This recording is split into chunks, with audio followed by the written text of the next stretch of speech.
সবাই একটা তাকবীর দেন তো, নারায়ে তাকবীর, লিল্লাহে তাকবীর।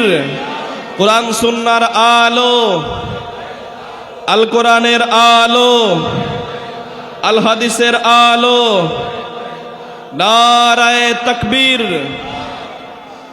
পয়গম্বর হযরতে মূসা আলাইহিস সালাতু ওয়াস সালামের কথা বলতেছিলাম। এমন একজন জলিল কদর নবী, এই নবীর নাম কোরআনের মধ্যে সবচাইতে বেশি জায়গায় এসেছে। এমন একজন নবী ছিলেন যেই নবী তুর পর্বতে দাঁড়িয়ে দাঁড়িয়ে আল্লাহ রাব্বুল আলামিনের সাথে কথা বলতেন। আমার ভাইরা, এই নবীর কাছে তার জাতির লোকেরা এসে বলল, ও পয়গম্বর মূসা, আমাদের মিশরের মধ্যে বৃষ্টির ব্যবস্থা নাই, বহুদিন হয়ে গেল বৃষ্টি হয় না, আমাদের ফলগুলো সব মরে যাচ্ছে, ফসলগুলো সব শেষ হয়ে যাচ্ছে, আপনি একটু আল্লাহর কাছে ফরিয়াদ করেন। আপনি ফরিয়াদ করলে হয়তো আল্লাহ রাব্বুল আলামিন আমাদের বৃষ্টি দিতে পারেন, আর ফল ফসলগুলো আগের মতো আবার হতে পারবে। মূসা আলাইহিস সালাতু ওয়াস সালাম বললেন, আমার জাতির লোকেরা শোনো, একটা দিন ধার্য করে সবাইকে জানিয়ে দেওয়া হলো, অমুক দিন অমুক মাঠের মধ্যে আমরা একত্রিত হয়ে আল্লাহর কাছে বৃষ্টি প্রার্থনা করব। আমরা বৃষ্টি প্রার্থনা করলে আল্লাহ রাব্বুল আলামিন বৃষ্টির ব্যবস্থা করে দিবেন। ঘোষণা হয়ে গেল, সব মানুষগুলো মাঠের মধ্যে জমা হয়ে গেল। মানুষগুলো যখন একত্রিত হলো, আল্লাহর পয়গম্বর হযরতে মূসা আলাইহিস সালাতু ওয়াস সালাম তাদেরকে নিয়ে ইস্তেসকার নামাজ পড়লেন। বৃষ্টির নামাজকে বলা হয় ইস্তেসকার নামাজ।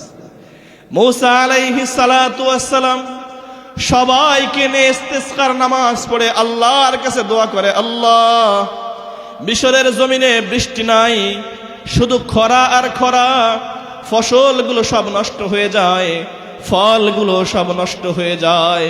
ওগো আল্লাহ, মিশরের জমিনের উপরে আপনি রহমত নাজিল করেন, মিশরের জমিনের উপরে বৃষ্টি বর্ষণ করেন। আমার কথা বুঝে থাকলে বলুন তো, আল্লাহর নবী দোয়া করেছে, আল্লাহর নবী দোয়া করলে আল্লাহ বৃষ্টি দিতে পারে কি পারে না? আল্লাহ রাব্বুল আলামিন বৃষ্টি দিতে পারেন। তার কারণ হলো, দুনিয়াতে যত নবী আল্লাহ রাব্বুল আলামিন পাঠিয়েছেন, সব নবীদেরকে আল্লাহ রাব্বুল আলামিন মুস্তাজাবুদ দাওয়া বানিয়েছেন। মুস্তাজাবুদ দাওয়া কাকে বলা হয়? এমন কিছু বান্দা এই জমিনের মধ্যে হাঁটে চলে, যাদেরকে দেখলে আমরা চিনতে পারি না, গায়ের জামাটাও হয়তো ভালো না, পেটের মধ্যে হয়তো খাবার নাই, পায়ের মধ্যে হয়তো জুতা নাই, কিন্তু ওই বান্দা আল্লাহর সাথে এমন সম্পর্ক তৈরি করেছে, আল্লাহ রাব্বুল আলামিনের কাছে কোনো কিছু চাইতে দেরি হয়, আল্লাহ রাব্বুল আলামিন তার দোয়া কবুল করতে দেরি করে না। এই দুনিয়ার বুকে যত নবী আল্লাহ পাঠিয়েছিলেন, সব নবীদেরকে আল্লাহ রাব্বুল আলামিন মুস্তাজাবুদ দাওয়া বানিয়েছিলেন। বলেন না সুবহানাল্লাহ। মুস্তাজাবুদ দাওয়া মানে হলো দোয়া করবে, সাথে সাথে কবুল হয়ে যাবে। মূসা আলাইহিস সালাতু ওয়াস সালাম মনে মনে চিন্তা করতে লাগলেন, আমি তো আল্লাহর কাছে বলবো, বলার সাথে সাথেই বৃষ্টি শুরু হয়ে যাবে, কিন্তু আল্লাহর কাছে চাওয়ার পরেও দেখে বৃষ্টি হয় না, বৃষ্টি হয় না। তুর পর্বতে মূসা আলাইহিস সালাতু ওয়াস সালাম চলে গেছে। তুর পর্বতে গিয়ে মূসা আলাইহিস সালাতু ওয়াস সালাম আল্লাহকে ডাক দিয়ে বলে, ওগো আল্লাহ, আজ পর্যন্ত আপনার কাছে কোনো কিছু চেয়ে আমি ফেরত যাই নাই, যখন যেটা চেয়েছি সাথে সাথে সেটা আপনি আমাকে দিয়েছেন, কিন্তু আজকে বৃষ্টি চাইলাম, আপনি তো আমাকে বৃষ্টি দিলেন না, কেন আমাকে বৃষ্টি দিলেন না জানতে চাই। এই কথা যখন আল্লাহর কাছে বলেছেন, আল্লাহ রাব্বুল আলামিন তার পয়গম্বর মূসা আলাইহিস সালাতু ওয়াস সালামকে ডেকে বলে, ও পয়গম্বর মূসা, তুমি যাদেরকে নিয়ে আমার কাছে দোয়া করেছো, তোমার ওই জাতির লোকের মধ্যে একজন নাফরমান ব্যক্তি আছে। এই ব্যক্তি তার জীবনে এত গুনাহ করে ফেলেছে, যার গুনাহ দুনিয়া ছেড়ে আসমান পর্যন্ত চলে গিয়েছে। এই ব্যক্তি যতক্ষণ পর্যন্ত তোমার মজলিসের মধ্যে থাকবে ততক্ষণ পর্যন্ত আমি তোমার দোয়া কবুল করব না। মুসলমান ভাইরা আমার, নবীজি সাল্লাল্লাহু আলাইহি ওয়াসাল্লামের প্রিয় সাহাবী হযরতে আনাস ইবনে মালিক রাদিয়াল্লাহু তাআলা আনহু থেকে বর্ণিত হাদিস। আনাস ইবনে মালিক রাদিয়াল্লাহু তাআলা আনহু বলেন, নবীজি সাল্লাল্লাহু আলাইহি ওয়াসাল্লামের জবান থেকে আমি কথাগুলো শুনেছি। আল্লাহর নবী সাল্লাল্লাহু আলাইহি ওয়াসাল্লাম এই গোটা দুনিয়ার উম্মতের কাছে মেসেজ পৌঁছে দিয়েছেন। নবীজি বলেন, আল্লাহ রাব্বুল আলামিন ডাক দিয়ে বলেছেন, ইয়া ইবনা আদম, হে মানব সন্তান, লাউ দাউতানি ওয়া রাজাউতানি, যদি তুমি আমার উপরে আশা রাখো, আমার উপরে আশা রেখে আমাকে ডাকতে পারো, আমার কাছে তোমার জীবনের গুনাহগুলো মাফ চাইতে পারো, শুধুমাত্র কেবলমাত্র এতটুকু কাজ করবা, অন্তরের মধ্যে আশা রাখবা আমি আল্লাহ রব্বুল আলামিন মাফ করতে পারি। এই আশা রেখে কোন উম্মত যদি আল্লাহ রব্বুল আলামিনকে ডাকতে পারে, নবীজি সাল্লাল্লাহু আলাইহি ওয়াসাল্লাম এই হাদিসে পাকের মধ্যে বলেছেন, গফারতু লাকা আলা মা কানা ফিকা ওয়ালা উবালি, আমি আমার ওই বান্দাকে মাফ করে দেব, দুনিয়ার কারো পরোয়া আমি করব না। একটু জোরে বলেন না সুবহানাল্লাহ। তাহলে কাজ সামান্য একটু, শুধুমাত্র কেবলমাত্র আল্লাহ রাব্বুল আলামিনের উপরে যদি ভরসা রেখে আল্লাহর কাছে মাফ চাওয়া যায়, দুনিয়ার মানুষ আমরা কত গুনাহ করেছি, আল্লাহ রাব্বুল আলামিন আমাদের গুনাহগুলো মাফ করবেন। নবীজি ওয়াদা করেছেন। পূর্বেকার জামানায় বনি ইসরাইলের সময়ে এক ব্যক্তি এক এক করে খুন করতে করতে 99টা খুন করে ফেলেছে। 99টা খুন করার পরে তার অন্তরের মধ্যে ভয় জেগেছে, আল্লাহর ভয়ে অন্তরটা প্রকম্পিত হয়েছে। মানুষের কাছে জিজ্ঞাসা করে, ও আমার ভাইরা আমাকে বলো, আমি তো হত্যা করতে করতে, মানুষ হত্যা করতে করতে 99টা হত্যা করে ফেলেছি, তোমরা আমাকে বলো আমি কার কাছে গেলে আল্লাহ রাব্বুল আলামিন আমাকে মাফ করবেন। মানুষেরা দেখিয়ে দিল, অমুক জায়গায় একজন আলেম আছে, একজন বড় বুজুর্গ ব্যক্তি আছে, তার কাছে চলে যাও, তার কাছে গেলে তুমি একটা সঠিক পরামর্শ পাবা, সে হয়তো তোমাকে ক্ষমার কোনো রাস্তা দেখাইতে পারে। 99টা হত্যাকারী ব্যক্তি হাঁটতে হাঁটতে এক পা দু পা করে ওই আলেমের কাছে চলে গেল, গিয়ে জিজ্ঞেস করতেছে, হুজুর আমি তো সিরিয়াল কিলার, একটা একটা করে মার্ডার করতে করতে, হত্যা করতে করতে 99টা হত্যা করে ফেলেছি, আমাকে বলেন তো আমার কোনো ক্ষমার ব্যবস্থা আছে কিনা। আমার ভাইরা বুঝে থাকলে সবাই একটু আওয়াজ করে বলেন তো, ক্ষমা করার মালিক কে? আল্লাহ রাব্বুল আলামিন চাইলে যাকে ইচ্ছা মাফ করতে পারেন। আমার ভাইরা যখন এই ব্যক্তি হুজুরের কাছে গিয়ে জিজ্ঞেস করেছে, আমাকে বলেন আমাকে কেউ কি মাফ করতে পারে, আল্লাহ কি আমাকে মাফ করতে পারেন? ওই হুজুর বলতেছে, বাবা তুমি এত গুনাহ করে ফেলেছো, এত গুনাহ করে ফেলেছো, আমার বিশ্বাস হলো হয়তো আল্লাহ রাব্বুল আলামিন তোমার এত বড় অন্যায় মাফ করবেন না। এই কথা যখন যুবকের সামনে বলা হয়েছে, যেই যুবক 99টা হত্যা করার পরে তার ক্ষমা চাওয়ার জন্য একজন আলেমের কাছে পরামর্শ নিতে গিয়েছে, সেখানে গিয়ে যখন নিরাশ হয়ে গিয়েছে, তখন বলতেছে 99টা হত্যা করার পরেও যদি আল্লাহ আমাকে মাফ না করেন তাহলে সেঞ্চুরিটা পুড়িয়েই ফেলি। ওই হুজুরকে হত্যা করে ফেলছে, ফেলে 100 পুরায় ফেলছে, কিন্তু মনের মধ্যে দাউ দাউ করে আগুন জ্বলে, মনের মধ্যে আগুন জ্বলে, আমি তো বড় পাপ করে ফেলেছি, বড় গুনাহ করে ফেলেছি, আমার এই গুনাহ নিয়ে যদি দুনিয়া থেকে আমি বিদায় হয়ে যাই তাহলে আল্লাহর দরবারে আমি মুখ দেখাবো কিভাবে। আবার মানুষের কাছে জিজ্ঞাসা করে, ও আমার ভাইরা তোমরা বলো আমাকে কার কাছে গেলে আমি একটা সঠিক পরামর্শ পাবো? আল্লাহ রাব্বুল আলামিন আমাকে মাফ করবে কি করবে না? কার কাছে গেলে আমি একটা সঠিক পথ খুঁজে পাবো?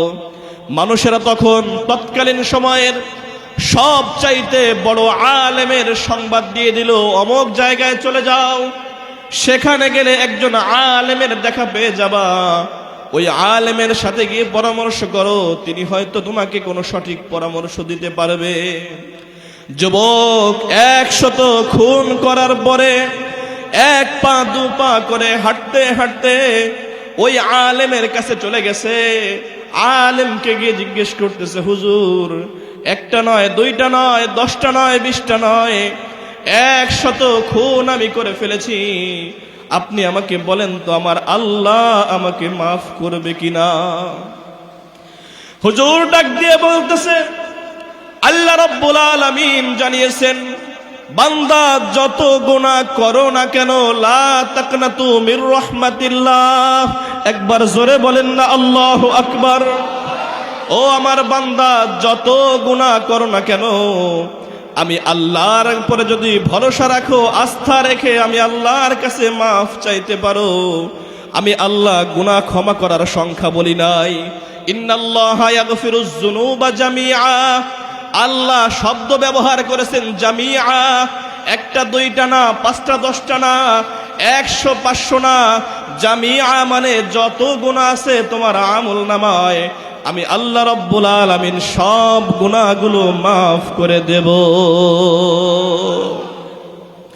আমার ভাইরা, এই আলেমের জবান থেকে যুবক যখন আশার বাণী পেয়ে গেছে, আমার তো মাফ পাওয়ার মতো ব্যবস্থা আছে, আল্লাহ রাব্বুল আলামিন আমাকে মাফ করতে পারেন, এখনো আল্লাহর প্রতি ভরসা রাখা যায়, আস্থা রাখা যায়। ওই আলেমকে বলতেছে, হুজুর, তাহলে আপনি আমাকে বলে দেন, আমি আল্লাহর কাছে কিভাবে বললে, কেমনে তওবা করলে আমার আল্লাহ রাব্বুল আলামিন আমাকে মাফ করবেন? হুজুর বলতেছে, শোনো, তুমি যেই এলাকার মধ্যে বসবাস করো, এই এলাকাটা বেশি ভালো এলাকা না, এটা একটা পাপিষ্ঠ এলাকা। এই এলাকার মধ্যে বসে তওবা করলে আল্লাহ তওবা কবুল করবে না। তোমার এই এলাকা ছেড়ে দূরের কোনো জায়গায় চলে যাও, সেখানে গিয়ে তুমি আল্লাহর কাছে মাফ চাও। আল্লাহর কাছে যদি দূরের কোনো জায়গায় গিয়ে মাফ চাইতে পারো, তাহলেই আল্লাহ রাব্বুল আলামিন তোমাকে মাফ করতে পারেন। বলেন না সুবহানাল্লাহ। আমার ভাইরা, এই যে কিছু কিছু জায়গা আছে, যে জায়গাগুলো খুব খারাপ জায়গা, আমরা যেমন চলার সময় অনেক রাস্তা দিয়ে রাতে চলাচল করি না কেন? ওই রাস্তায় ডাকাতের ভয় আছে। অনেক রাস্তা দিয়ে রাতে চলাচল করি না কেন? ওই রাস্তায় গেলে জিন ভূতের সমস্যা আছে। এজন্য এলাকা পরিবর্তন করার দরকার আছে, জায়গা পরিবর্তন করার দরকার আছে। দেখেন না, আমাদের সন্তানদেরকে আমরা লেখাপড়া করানোর জন্য মাঝে মাঝে আমার এলাকা থেকে দূরে কোথাও পাঠাই দিই। কারণ কি? এলাকায় থাকলে মানুষ হবে না, এলাকায় থাকলে ফাজিল হয়ে যাবে, বদমাশ হয়ে যাবে, দূরে পাঠায় দিই। তার মানে এই জায়গারও কিছু ব্যাপার আছে। নবীজি সাল্লাল্লাহু আলাইহি ওয়াসাল্লাম যুদ্ধের সফর থেকে ফিরতেছিলেন, রাত হয়ে গেছে। সাহাবায়ে কিরামদেরকে বললেন, সাহাবীরা, রাতে তো পথ চলা যাবে না, তো একটা জায়গায় যাত্রা বিরত করলেন। বিরত করে নবীজি সাল্লাল্লাহু আলাইহি ওয়াসাল্লাম বললেন যে আমরা এইখানে রাত্রি যাপন করব, সকাল হলে ফজরের নামাজ আদায় করে এখান থেকে আবার আমরা রওনা হব। হযরতে বিলাল রাদিয়াল্লাহু আনহু, নবীজির মুয়াজ্জিন বিলাল রাদিয়াল্লাহু আনহুকে বললেন, বিলাল, সবাই তো ক্লান্ত, সবাই ঘুমাচ্ছে, তুমি একটু কষ্ট করে জাগ্রত থাকো, একটু জাগ্ন থাকো। যখন ফজরের আজানের সময় হবে তখন তুমি সবাইকে ডেকে দিও, আজান দিবা, নামাজ হবে, এরপরে তুমি পরে বিশ্রাম নিও। বিলাল রাদিয়াল্লাহু আনহু একটা খুঁটির সাথে এইভাবে হেলান দিয়ে দাঁড়ায় দাঁড়ায় তিনি সবাইকে পাহারা দিচ্ছিলেন। ফজরের সময় হলে নবীজির আদেশ সবাইকে ডেকে দিতে হবে। হাদিসের মধ্যে এসেছে, গলাবান নাউম, বিলাল রাদিয়াল্লাহু আনহুর চোখেও ঘুম চলে আসছে। হেলান দিয়ে দাঁড়ায় আছে, এইভাবে আস্তে করে ঘুম চলে আসছে। ঘুমাইতে ঘুমাইতে দাঁড়ানো থেকে আস্তে আস্তে হেলতে হেলতে হেলতে হেলতে উনি বসে পড়ছে। বসে এইভাবে হেলান দেওয়া অবস্থায় ঘুমায় পড়ছে, একদম ফুল ঘুম। কারণ সব সাহাবায়ে কিরাম যেমন ক্লান্ত আছেন, বিলাল রাদিয়াল্লাহু আনহু তেমন ক্লান্ত আছেন। তো ঘুমায় গেছে, আর হুঁশ নাই। সূর্য উঠে গেছে। সূর্য উঠলে নবীজি সাল্লাল্লাহু আলাইহি ওয়াসাল্লামের চেহারার উপরে সূর্যের আলো পড়ছে। যখন চেহারার উপরে সূর্যের আলো পড়ছে তখন নবীজির ঘুম ভেঙে গেছে। নবীজির ঘুম ভেঙে বলতেছে, এই বেলাল, তোমাকে না বললাম তুমি ডেকে দিবা, তুমি তো আগে থেকে ঘুমায় পড়ছো। বেলাল রাদিয়াল্লাহু আনহু বলতেছে, ইয়া রাসূলুল্লাহ, আমি নিজেও টের পাইনি যে আমি কখন ঘুমায় পড়ছি, ঘুম আসছে ঘুমায় পড়ছি। নবীজি সাল্লাল্লাহু আলাইহি ওয়াসাল্লাম বলেন যে সবাইকে ডেকে দাও। সবাইকে ডেকে দেওয়া হলো। তখন সূর্য উঠে গেছে, ফজরের নামাজের টাইম পার হয়ে গেছে। আমি যে কথাটা বলার জন্য এই ঘটনা বলেছি সেই কথায় চলে এসেছে, খেয়াল করুন। নবীজি সাল্লাল্লাহু আলাইহি ওয়াসাল্লাম বলেন যে আমরা এখন যেই এরিয়ার মধ্যে আছি, যেই জায়গার মধ্যে এখন আমরা আছি, এই জায়গাটায় শয়তান আমাদেরকে বেষ্টন করে রেখেছে, যার কারণে আমরা ফজরের সময় উঠতে পারি নাই। সাহাবা ইকরামদেরকে বললেন, চলো এখান থেকে যাত্রা বিরত করে সামনের দিকে চলে যাই, কিছুদূর সামনে গিয়েই তারপরে আমরা নামাজ আদায় করব। তো নবীজি সাল্লাল্লাহু আলাইহি ওয়াসাল্লাম ওইখান থেকে কিছুদূর সামনে গেলেন, সেখানে আবার যাত্রা বিরত করলেন। বেলাল রাদিয়াল্লাহু আনহু আজান দিল, সেখানে নামাজ পড়লেন। আমি বোঝাতে চাইলাম যে জায়গার কিছু ব্যাপার আছে। নবীজি যেই জায়গায় ছিলেন ওই জায়গায় তিনি ফজরের নামাজ পড়লেন না, বললেন যে এখান থেকে চলো অন্য জায়গায় চলে যায়, এখানে শয়তান বেশি আছে, এখানে নামাজ পড়বো না, অন্য জায়গায় গিয়ে নামাজ পড়ব। আমার ভাইরা, ওই হুজুর পরামর্শ দিলেন, যুবক, তুমি যেই মহল্লার মধ্যে আছো, যেই এলাকার মধ্যে আছো, ওই এলাকা বেশি ভালো এলাকা না। ওখানে বসে তওবা করলে তোমার তওবা কবুল হবে না। ওই এলাকা ছেড়ে দূরের কোন এলাকায় চলে যাও, যেখানে গিয়ে তওবা করলে আল্লাহ রাব্বুল আলামিন তোমার তওবা কবুল করবেন। যুবক হুজুরের দরবার থেকে হাঁটতে হাঁটতে বাড়িতে চলে এসেছে। বাড়ি থেকে প্রয়োজনীয় সামানপত্র গুছিয়ে নিয়ে রওনা হয়েছে, দূরের কোন জায়গায় চলে যাবে, সেখানে গিয়ে আল্লাহর কাছে তওবা করবে। কিন্তু যাওয়ার সময়, ধরুন উদাহরণস্বরূপ, যে যুবক এই কাতিয়া নাংলা এই এলাকায় বসবাস করত, সে নিয়ত করেছে বাগেরহাট খাজা খানজাহান আলীর মাজারে গিয়ে তওবা করবে। কিন্তু এইখান থেকে রওনা হয়ে বটিয়াঘাটা বাজার না সামনে, বটিয়াঘাটা বাজার পর্যন্ত গেছে। ওইখানে গেলেই আজরাইল আলাইহিস সালাতু ওয়াস সালাম চলে আসছে। আজরাইল আলাইহিস সালাতু ওয়াস সালাম জান কবজ করে ফেলেছে। একটা মানুষের যখন জান কবজ করা হয়, ওই মানুষের ফেরেশতারা ওই মানুষের জান নেওয়ার জন্য হয়তো রহমতের ফেরেশতা আসে, নয়তো আযাবের ফেরেশতা আসে। রহমতের ফেরেশতা আসলে জানটা নিয়ে ইল্লিনের মধ্যে পৌঁছে দেয়, আযাবের ফেরেশতা আসলে জানটা নিয়ে সিজ্জিনের মধ্যে পৌঁছে দেয়। কিন্তু এই যুবক বাড়ি থেকে সামান্য কিছু দূর রওনা হওয়ার পরে আজরাইল আলাইহিস সালাতু ওয়াস সালাম এসে তার জান কবজ করে ফেলছে। আহারে, ভালো করে লক্ষ্য করেন, ওই সময় একদল ফেরেশতা আসে নাই, আল্লাহর পক্ষ থেকে দুই দল ফেরেশতা চলে এসেছে। রহমতের ফেরেশতাও এসেছে, আযাবের ফেরেশতাও এসেছে। আযাবের ফেরেশতারা কয়, জানটা আমরা নিয়ে নেব। কেন তোমরা জান নিয়ে নেবা? বলে এই ব্যক্তি বাড়ি থেকে রওনা হয়েছে, এখনো তওবা করতে পারে নাই, যেই জায়গায় গিয়ে তওবা করবে ওই জায়গা পর্যন্ত পৌঁছাতে পারে নাই, সুতরাং এই ব্যক্তি এখনো গুনাহগার অবস্থায় আছে, তার জানটা আমরা নিয়ে যাব। রহমতের ফেরেশতারা কয়, না না না, এই জান তোমরা নিতে পারবা না, এই ব্যক্তির জান আমরা নিয়ে যাব। তার কারণ হলো এই ব্যক্তি তওবা করার নিয়ত করে ঘর থেকে বের হয়েছে, আল্লাহর উপরে ভরসা রেখে তওবা করার নিয়তে ঘর থেকে বের হয়েছে। আমাদের বিশ্বাস হলো যেহেতু এই ব্যক্তি তওবা করার নিয়ত করে ঘর থেকে বের হয়েছে, এই ব্যক্তির তওবা আমার আল্লাহ কবুল করে নিয়েছেন। রহমতের ফেরেশতারাও জান নিতে চায়, আযাবের ফেরেশতারাও জান নিতে চায়, কেউ কাউকে দিতে চায় না। দুই দল ফেরেশতা আল্লাহর কাছে চলে গেছে। আল্লাহর কাছে গিয়ে বলে, ওগো মালিক, এই যে আপনার বান্দা তওবা করার নিয়ত করে ঘর থেকে বের হয়েছিল, আমরা আযাবের ফেরেশতাও গিয়েছি, রহমতের ফেরেশতাও গিয়েছি। আযাবের ফেরেশতারা আল্লাহর সামনে দাঁড়িয়ে বলে, আল্লাহ, আমাদের ধারণা অনুযায়ী এই ব্যক্তির এখনো তওবা কবুল হয় নাই, গুনাহগার অবস্থায় আছে, তার জানটা আমরা নিয়ে যাব। রহমতের ফেরেশতারা কয়, না না না, এই ব্যক্তি তওবা করার নিয়ত করে ঘর থেকে বের হয়েছে, সুতরাং সে এখন নিষ্পাপ হয়ে গিয়েছে, তার তওবা কবুল হয়েছে, তার জানটা আমরা নিয়ে যাব। আল্লাহ রাব্বুল আলামিন সমাধান করে দিলেন। রহমতের ফেরেশতারে বলে তোমরাও জান নিতে পারবা না, আযাবের ফেরেশতারে বলে তোমরাও জান নিতে পারবা না। এখন একটা পরীক্ষা হবে, এই পরীক্ষার মাধ্যমে যারা উত্তীর্ণ হবে জানটা তারাই নিয়ে যাবে। জোরে বলেন না আল্লাহু আকবার। আল্লাহ রাব্বুল আলামিন আহকামুল হাকিমিন, স্বয়ং তিনি পরীক্ষার সিস্টেম বলে দিলেন। আল্লাহ রাব্বুল আলামিন একটা সুন্দর সিস্টেম বলে দিলেন।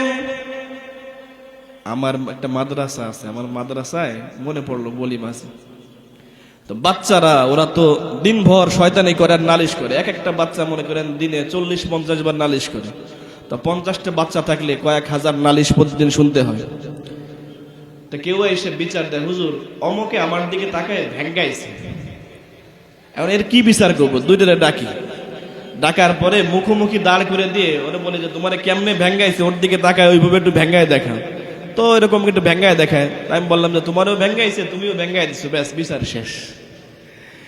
আল্লাহ রাব্বুল আলামিন সুন্দর একটা ফয়সালা করে দিচ্ছেন, এমন বিচার করে দিয়েছেন, এখনো রহমতের ফেরেশতাও জানে না, আযাবের ফেরেশতাও জানে না জানটা কে নিয়ে যাবে। আল্লাহ রাব্বুল আলামিন জানিয়ে দিলেন, আমার ফেরেশতারা যাও, এই ব্যক্তি বাড়ি থেকে রওনা হয়ে যে জায়গা পর্যন্ত গিয়ে ইন্তেকাল করেছে, মারা গিয়েছে, এই জায়গার জমিনটা মাপ দিয়ে ফেলো, দেখো কয় কিলোমিটার হয়। আর যে জায়গায় মারা গিয়েছে এই জায়গা থেকে যেখানে যাওয়ার ইচ্ছা করেছিল ওই জায়গা পর্যন্ত মাপ দাও, দেখো কয় কিলোমিটার হয়। যেই জায়গার দূরত্ব কম হবে সেই জায়গা অনুযায়ী এই ব্যক্তির ফয়সালা করা হবে। আল্লাহ রাব্বুল আলামিন সুন্দর সিস্টেম বলে দিলেন, যেই জায়গার দূরত্ব কম হবে সেই জায়গা অনুযায়ী ফয়সালা হবে।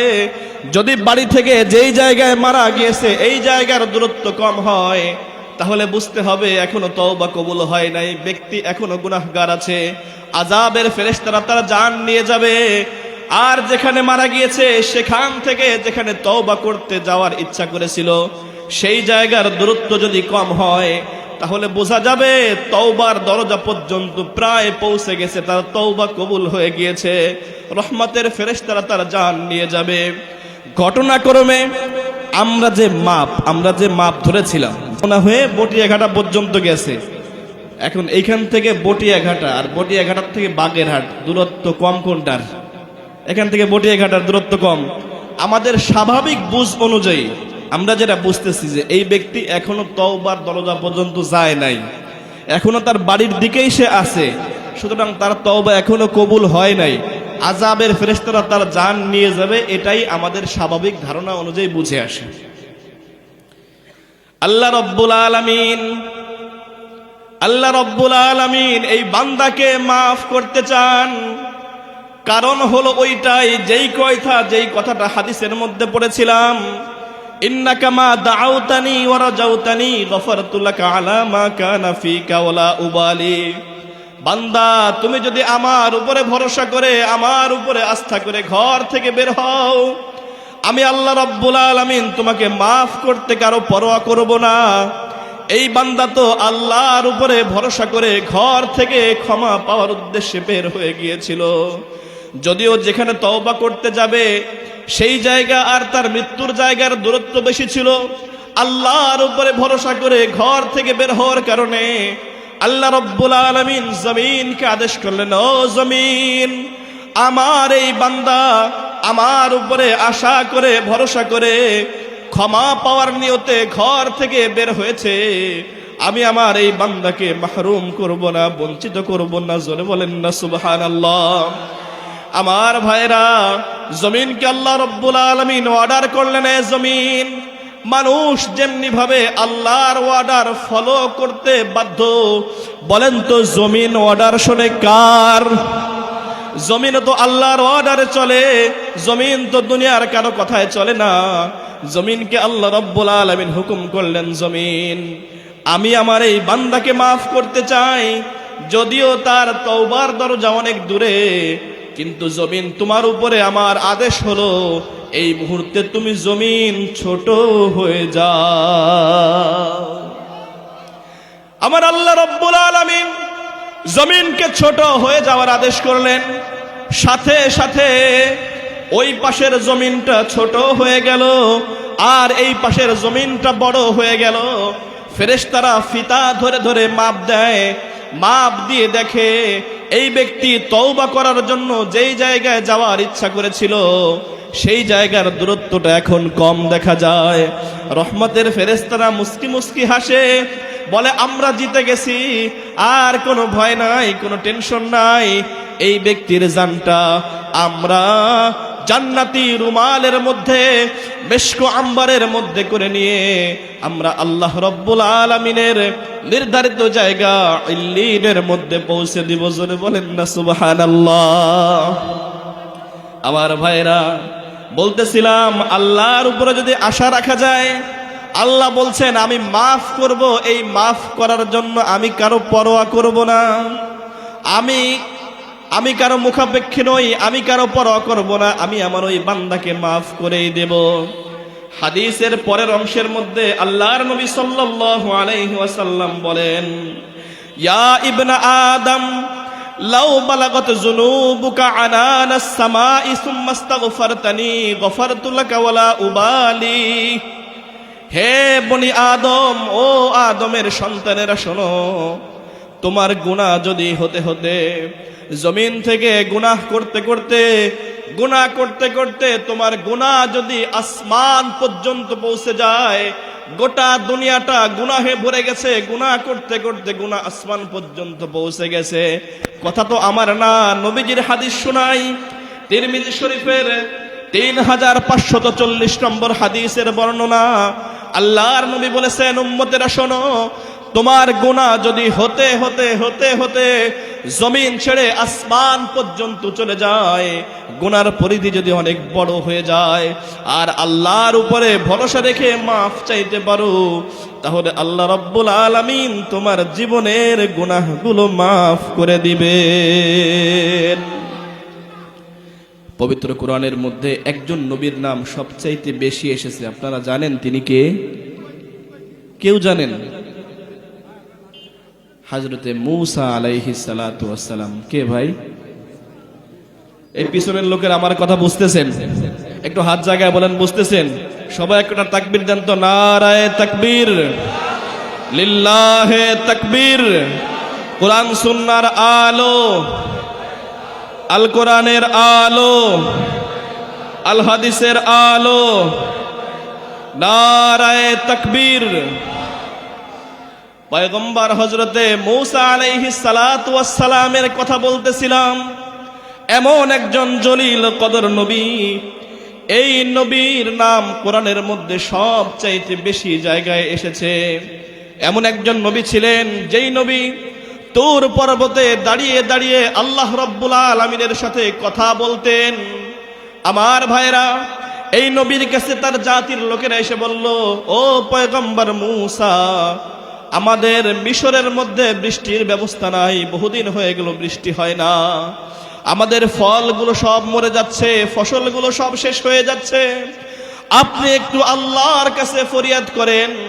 আপনি ফরিয়াদ করলে হয়তো আল্লাহ রাব্বুল আলামিন আমাদের বৃষ্টি দিতে পারেন, আর ফল ফসলগুলো আগের মতো আবার হতে পারবে।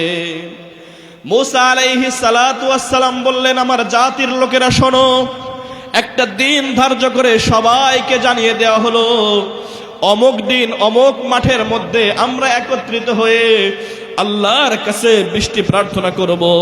আমরা বৃষ্টি প্রার্থনা করলে আল্লাহ রাব্বুল আলামিন বৃষ্টির ব্যবস্থা করে দিবেন। ঘোষণা হয়ে গেল, সব মানুষগুলো মাঠের মধ্যে জমা হয়ে গেল। মানুষগুলো যখন একত্রিত হলো, আল্লাহর পয়গম্বর হযরতে মূসা আলাইহিস সালাতু ওয়াস সালাম তাদেরকে নিয়ে ইস্তেসকার নামাজ পড়লেন। বৃষ্টির নামাজকে বলা হয় ইস্তেসকার নামাজ। মূসা আলাইহিস সালাতু ওয়াস সালাম সবাইকে নিয়ে ইস্তেসকার নামাজ পড়ে আল্লাহর কাছে দোয়া করে, আল্লাহ, মিশরের জমিনে বৃষ্টি নাই, শুধু খরা আর খরা, ফসলগুলো সব নষ্ট হয়ে যায়, ফলগুলো সব নষ্ট হয়ে যায়। ওগো আল্লাহ, মিশরের জমিনের উপরে আপনি রহমত নাজিল করেন, মিশরের জমিনের উপরে বৃষ্টি বর্ষণ করেন। আমার কথা বুঝে থাকলে বলুন তো, আল্লাহর নবী দোয়া করেছে, আল্লাহর নবী দোয়া করলে আল্লাহ বৃষ্টি দিতে পারে কি পারে না? আল্লাহ রাব্বুল আলামিন বৃষ্টি দিতে পারেন। তার কারণ হলো দুনিয়াতে যত নবী আল্লাহ রাব্বুল আলামিন পাঠিয়েছেন, সব নবীদেরকে আল্লাহ রাব্বুল আলামিন মুস্তাজাবুদ দাওয়া বানিয়েছেন। মুস্তাজাবুদ দাওয়া কাকে বলা হয়?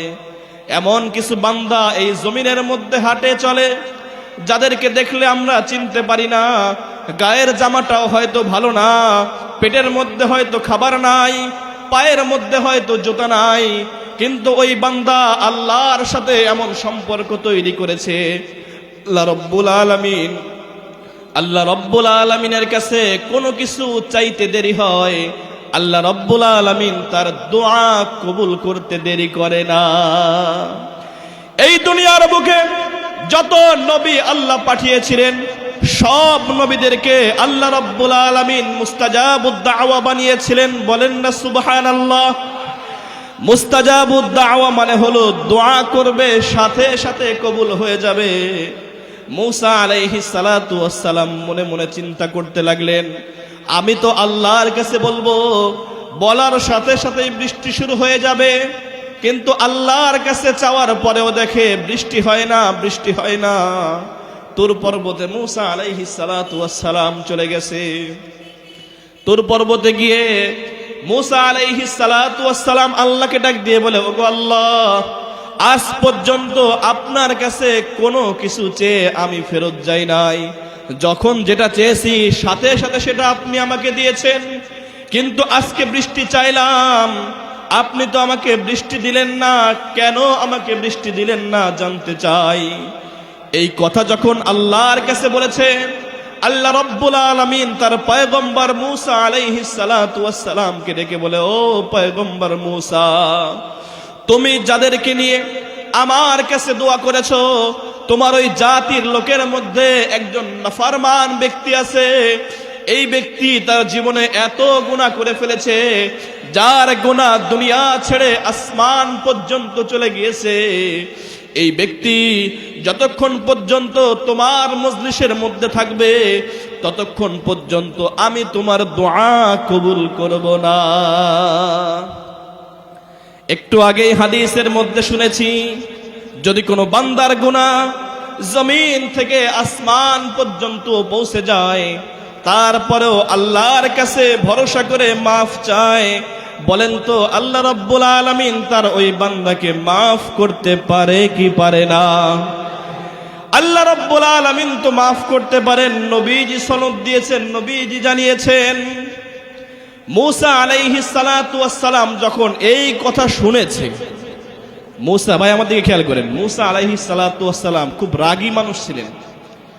তাফসীরের কিতাবের মধ্যে পাওয়া যায়, মূসা আলাইহিস সালাতু ওয়াস সালামের যখন রাগ হইতো, তখন তার গায়ের যে পশমগুলো আছে, জামার ভিতর দিয়ে পশমগুলো খাড়া হয়ে এরকম বের হয়ে যেত, এই পরিমাণ রাগ হইতেন তিনি।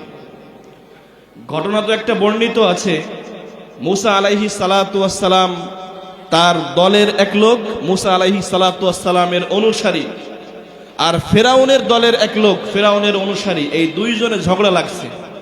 মূসা আলাইহিস সালাতু ওয়াস সালাম ওই জায়গা দিয়ে যাচ্ছিলেন। সেই সময় মূসা আলাইহিস সালাতু ওয়াস সালামের দলের যে লোক, সেই লোক বলতেছে, ও মূসা, এই দেখো ফিরাউনের লোক আমাকে মারতেছে, তুমি একটা কিছু করো। মূসা আলাইহিস সালাতু ওয়াস সালাম এগিয়ে গেছেন। মূসা আলাইহিস সালাতু ওয়াস সালামের টার্গেট হলো যে এইখানের জ্ঞানজামটা নিষ্পত্তি করে দেবেন, কাউকে আঘাত করা, কাউকে মারা, এই ধরনের কোনো উদ্দেশ্য মূসা আলাইহিস সালাতু ওয়াস সালামের ছিল না।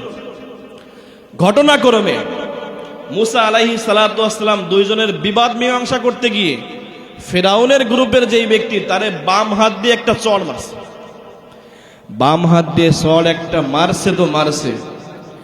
তাফসীরের কিতাবের মধ্যে লেখছে যে একটা মুরগিকে জবাই করলে ওই মুরগিটা মৃত্যুর আগে জমিনের মধ্যে পড়ে যেমন ছটফট ছটফট করে, বাম হাতের এক চড় খেয়ে জমিনের মধ্যে পড়ে ছটফট ছটফট করতে করতে মারা গেছে। তাহলে কি পরিমাণ রাগী মানুষ ছিল আর গার মধ্যে কি পরিমাণ শক্তি ছিল। তো এই যে গার মধ্যে শক্তি ছিল আর তার যে অনেক রাগ ছিল, এই কথা মুসা আলাইহিস সালাতু ওয়াস সালামের জাতির লোকেরা জানতো কি জানতো না? সবাই আমার সাথে একমত ভাইরা আমার। মুসা আলাইহিস সালাতু ওয়াস সালাম তুর পর্বত থেকে ফিরে আসছে, এসে বলতেছে, এই এখানে কে আছো? আল্লাহর সাথে নাফরমানি করেছো, যার কারণে আজকে আমাদের দোয়া কবুল হচ্ছে না, আমার এই মজলিস থেকে সে বের হয়ে যাবে।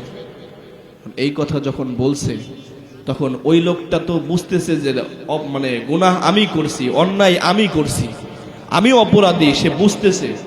কিন্তু সে চিন্তা করতেছে, এখন যদি আমি দাঁড়ানোর পরে তো সব মানুষগুলো আমাকে চিনে ফেলবে, মানুষগুলোর সামনে আমি লজ্জিত হব, অপমানিত হব।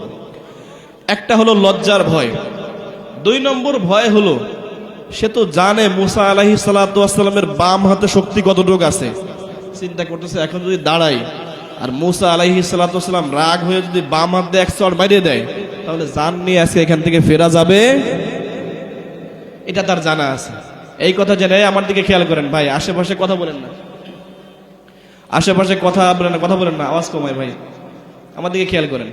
তো এই কথা তো জানার পরে এখন এই ব্যক্তি কি করবে? কি চমৎকার কথা, হাদিসের সাথে কথাগুলো একটু মিলাই নিয়েন ভাই। মুসা আলাইহিস সালাতু ওয়াস সালাম যখন এই ঘোষণা দিয়ে ফেলেছে, আমার মজলিসের মধ্যে নাফরমান কে আছো, বের হয়ে যাও, ওই ব্যক্তির মনের মধ্যে অপমানের ভয়। আবার মুসা আলাইহিস সালাতু ওয়াস সালাম যদি মার দিয়ে বসে, মার খাওয়ারও ভয়, ওই ব্যক্তি তখন আর দাঁড়ায় না, মাথাটা নিচু করে, সামান্য হাতটা একটু উঁচু করে, আল্লাহর উপরে তাওয়াক্কুল আর ভরসা করে আল্লাহকে গোপনে গোপনে বলতেছে, আল্লাহ আমি এই মানুষগুলোর সামনে দাঁড়িয়ে লজ্জিত হতে চাই না, অপমানিত হতে চাই না। ওগো মালিক, আমি আপনার কাছে ফরিয়াদ করি, জীবনে যত গুনাহ করে ফেলেছি আর কোনোদিন এইরকম গুনাহ করব না। আল্লাহ আপনি আমাকে লজ্জিত করবেন না, অপমানিত করবেন না। গুনাহ করেছি আর করব না, আপনি আমাকে মাফ করে দেন। এই কথা যখন তার জবান দিয়ে বের হয়েছে, অন্তরে আল্লাহর উপরে ভরসা রেখে যখন আল্লাহর কাছে তার মুখ দিয়ে কথাটা বলে ফেলেছে, আমার ভাইরা, এই কথা বলার সাথে সাথেই আসমান থেকে মুষলধারে বৃষ্টি শুরু হয়ে যায়। বলেন না সুবহানাল্লাহ। হযরত মুসা আলাইহিস সালাতু ওয়াস সালাম হাঁটতে হাঁটতে আবার তুর পর্বতে চলে গেছে, আল্লাহকে ডাক দিয়ে বলে, ওগো আল্লাহ, আপনি তো বললেন আমার জাতির লোকের মধ্যে একজন নাফরমান ব্যক্তি আছে, এই ব্যক্তি যতক্ষণ পর্যন্ত আমার এই গ্রুপের মধ্যে থাকবে, আমার দলের মধ্যে থাকবে, ততক্ষণ পর্যন্ত আপনি আমার তওবা কবুল করবেন না, বৃষ্টি দিবেন না, আপনি আমার দোয়া কবুল করবেন না, বৃষ্টিও দিবেন না। এখনো পর্যন্ত আমার মজলিসের মধ্য থেকে কেউ তো উঠে যায় নাই, কিন্তু বৃষ্টি হইল কেন? আল্লাহ রাব্বুল আলামিন ডাক দিয়ে বলে, ও মুসা কালিমুল্লাহ, ওই ব্যক্তি যদিও এখনো তোমার মজলিসের মধ্যে আছে, এখনো বের হয়ে যায় নাই, কিন্তু ওই ব্যক্তি তার পুরো জীবনের গুনার জন্য সামান্য কিছুক্ষণ পূর্বে অনুতপ্ত হয়ে আমি আল্লাহর কাছে মাফ চেয়েছে। ওই ব্যক্তির মনের আকুতি, ওই ব্যক্তির জবানের কথাগুলো আমার কাছে এত বেশি ভালো লেগেছে, যদিও দুনিয়ার কেউ দেখে নাই, সে যে তওবা করেছে দুনিয়ার কোনো মানুষ জানে না, একমাত্র জানেন তার নাম কি, জোরে বলেন। আল্লাহ রব্বুল আলামিন তিনি তো জানেন, দুনিয়ার কোনো মানুষ জানে না। আল্লাহ রব্বুল আলামিন বলেন, ওই ব্যক্তির কথাগুলো আমার কাছে এত বেশি ভালো লাগলো, আমি সাথে সাথে ওই ব্যক্তিকে মাফ করে আসমান থেকে বৃষ্টি পাঠিয়ে দিয়েছি। আমার ভাইরা, বড় চমৎকার হাদিস তেলাওয়াত করেছি। নবীজি সাল্লাল্লাহু আলাইহি ওয়াসাল্লাম বলেছেন, আমার উম্মতেরা শোনো, লাউ বালাগাত যুনুবুকা আনানাস সামাই সুম্মা ইস্তাগফারতানি, ও উম্মতেরা, তোমার গুনাহ যদি আসমান সম পরিমাণ হয়ে যায়, তারপরেও মাথাটা নিচু করে অন্তরে ক্ষমার আশা নিয়ে আল্লাহর কাছে যদি মাফ চাইতে পারো, আমার আল্লাহ রব্বুল আলামিন বলেন তো মাফ করতে পারে কি পারে না? এই হাদিসের শেষ অংশে আরেকটা কথা আছে, এই কথাটা বলেই আজকের আলোচনা হয়তো শেষ করে দেব সময় শেষের দিকে। নামাজ কয়টায়? নামাজ 8টায় না? নারায়ে তাকবীর, আরো জোরে লিল্লাহে তাকবীর। নবীজি সাল্লাল্লাহু আলাইহি ওয়াসাল্লাম বলেছেন, ইয়া ইবনা আদম, ইয়া ইবনা আদম, ইন্নাকা লাউ আতাইতানি বিকুরাবিল আরদি খতায়া। ও বনি আদম, তুমি যদি আমি আল্লাহর কাছে জমিন ভরে, একেবারে জমিন ভরে গেছে, জমিনের কোনো জায়গা খালি নাই, জমিন ভর্তি গুনাহ নিয়ে আমি আল্লাহর কাছে হাজির হয়ে যাও, বনি আদম শুনে রাখো, সুম্মা লাকিয়ানি, এরপরে আমি আল্লাহর সাথে মিলিত হও, দুনিয়ার হায়াত শেষ করে মৃত্যুবরণ করে আমি আল্লাহর কাছে চলে আসো। আমি আল্লাহর ওপিনিয়ন শুনে নাও, ঘোষণা শুনে নাও, যদি তোমার আমলের মধ্যে শিরিক না থাকে, জমিন ভর্তি গুনাহ যদি তোমার আমল নামার মধ্যে থাকে, ওই গুনাহগুলো আমি আল্লাহ রব্বুল আলামিন মাফ করে দেব। বলেন না সুবহানাল্লাহ। এইবার চমৎকার একটা শর্ত লাগাই দিছে, ক্ষমা তো করবে, আসমান সমপরিমাণ গুনাহ ক্ষমা করবে, জমিন ভর্তি গুনাহ মাফ হয়ে যাবে। শর্ত একটা, আমলের মধ্যে শিরিক থাকতে পারবে না, ঈমানের মধ্যে শিরিক থাকতে পারবে না। শিরিক মুক্ত ঈমান আর আমল নিয়ে যদি আল্লাহর কাছে যাওয়া যায়, তাহলেই কেবলমাত্র আল্লাহ রব্বুল আলামিন আমাদেরকে মাফ করতে পারেন। এখান থেকে আবার লম্বা আলোচনা, শিরিক নিয়ে বলতে গেলে আবার 2 ঘন্টার বয়ান হয়ে যাবে। ছোট্ট করে বলে দেব, শিরিক 2 প্রকার। সবাই বলেন না কয় প্রকার? আরো জোরে বলেন কয় প্রকার? 2 প্রকার। আরবি নাম না বলে বাংলায় বলি, একটা হলো বড় শিরিক আর একটা হলো ছোট শিরিক। বড় শিরিক নিয়ে পরে কোনোদিনই কথা বলবো, ছোট শিরিক নিয়ে সামান্য ধারণা দিয়ে আলোচনা শেষ করে দেব। ছোট শিরিকের ব্যাপারে নবীজি সাল্লাল্লাহু আলাইহি ওয়াসাল্লাম কি বলেছেন? নবীজি সাল্লাল্লাহু আলাইহি ওয়াসাল্লাম বলেছেন, ইন্না আখওয়াফা মা আখাফু আলা উম্মতি আশ-শিরকাল আসগর ওয়া হুয়া আর-রিয়া। আমার উম্মতেরা শোনো, শেষ জামানায় আমি আমার উম্মতের ব্যাপারে ছোট শিরিকের বেশি ভয় পাই। আমার উম্মতেরা হয়তো বড় শিরিক থেকে বেঁচে থাকবে, কিন্তু তারা ছোট শিরিক থেকে বাঁচতে পারবে না, ছোট শিরিকের মধ্যে লিপ্ত হয়ে যাবে। নবীজি সাল্লাল্লাহু আলাইহি ওয়াসাল্লাম জানিয়ে দিয়েছেন ছোট শিরিক কি। আমি কি বলবো? ছোট শিরিক হলো ওয়া হুয়া রিয়া, সেটা হলো অহংকার। অহংকার মুক্ত হৃদয় যদি আমাদের থাকে, অহংকার মুক্ত আমল যদি আমাদের থাকে, তাহলেই বলতে পারবো ওই আমলটি ছোট শিরিক থেকে মুক্ত আমল। ভাইরা আমার, বলেন তো ছোট শিরিক বড় শিরিক সব শিরিক সেরে দেওয়ার দরকার আছে না নাই? যেটা বলতেছিলাম, ছোট শিরিকটা হলো রিয়া। একটা আমল বলে শেষ করে দিচ্ছি, 1 মিনিট মাত্র। এই রিয়া থেকে আমরা কিভাবে বাঁচবো, এর প্রেসক্রিপশন নবীজি সাল্লাল্লাহু আলাইহি ওয়াসাল্লাম হাদিসের মধ্যে দিয়েছেন। নবীজি সাল্লাল্লাহু আলাইহি ওয়াসাল্লাম বলেছেন, আল বাদিউ বিসসালাম বারিউম মিনাল কিবির। যেই ব্যক্তি আগে সালাম দেয়, এই ব্যক্তি ছোট শিরিক তথা অহংকার থেকে মুক্ত। জোরে বলেন না সুবহানাল্লাহ। আচ্ছা, সালাম দিতে কি অনেক বেশি কষ্ট হয়? আমরা একটু আগে সালাম দেওয়ার অভ্যাসটা করতে পারবো না ইনশাআল্লাহ? বিশ্ব মানবতার মুক্তির দূত রাসূল আকরাম সাল্লাল্লাহু আলাইহি ওয়াসাল্লাম তার শানে সাহাবায়ে কেরাম বলেছেন, আমরা রাস্তায় চলতাম তো চলতাম, কিন্তু নবীজি সাল্লাল্লাহু আলাইহি ওয়াসাল্লামের আগে আমরা সালাম দিতে পারতাম না। সুবহানাল্লাহ। এজন্য ভাই, আমরা একটু আগে সালাম দেওয়ার অভ্যাস করি। অন্তরটা ছোট শিরিক থেকে মুক্ত করে দিবেন কে?